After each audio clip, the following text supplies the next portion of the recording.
నమస్తే న్యూస్ 24 తెలుగుకు స్వాగతం. వార్తల్లోని ముఖ్యాంశాలు ఇప్పుడు చూద్దాం. మట్టి గణపతిని పూజించడం ద్వారా పర్యావరణాన్ని కాపాడాలని జిల్లా కలెక్టర్ డాక్టర్ బిఆర్ అంబేద్కర్ పిలుపునిచ్చారు. వివిధ రకాల రసాయనాలను పూసి ప్లాస్టర్ ఆఫ్ పారిస్తో తయారు చేసిన విగ్రహాల స్థానంలో వీటిని సులభంగా కరిగిపోయే మట్టి విగ్రహాలను మాత్రమే పూజించాలని ఆయన కోరారు.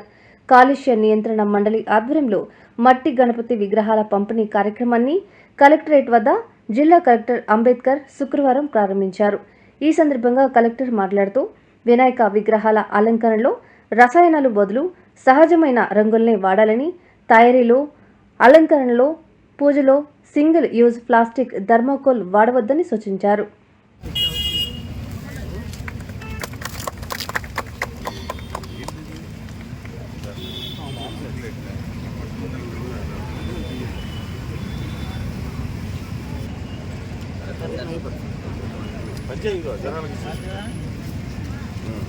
इंग्लिश में मैं क्या ठीक है पास करें तो बात नहीं करेंगे जगह निकाल कर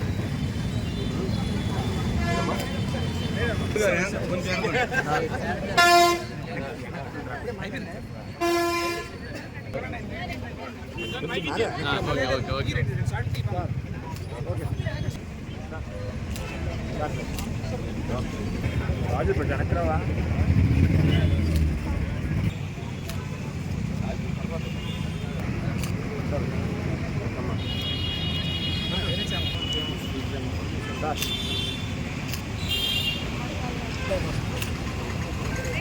मैडम मैडम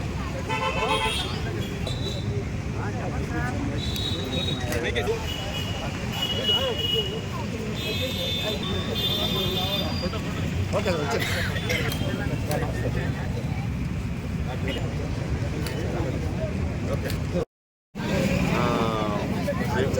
జరుపుకోవడం ప్రభుత్వం వారు మట్టి విగ్రహాలను తయారు చేసి ఉచితంగా పంపిణీ చేయడం జరుగుతుంది.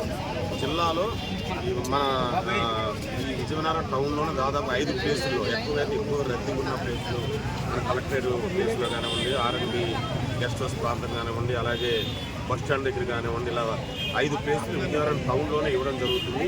అలాగే బొబ్బిలి గజ్వేల్ నగరంలో కూడా స్టాళ్లు పెట్టి ఉచితంగా సప్లై చేయడం జరుగుతుంది. జిల్లాలో సుమారు 8,000 మట్టి విగ్రహాలని ప్రభుత్వం వారు ఈ పొల్యూషన్ కంట్రోల్ బోర్డు ద్వారా ఉచితంగా సరఫరా చేయడం జరుగుతుంది.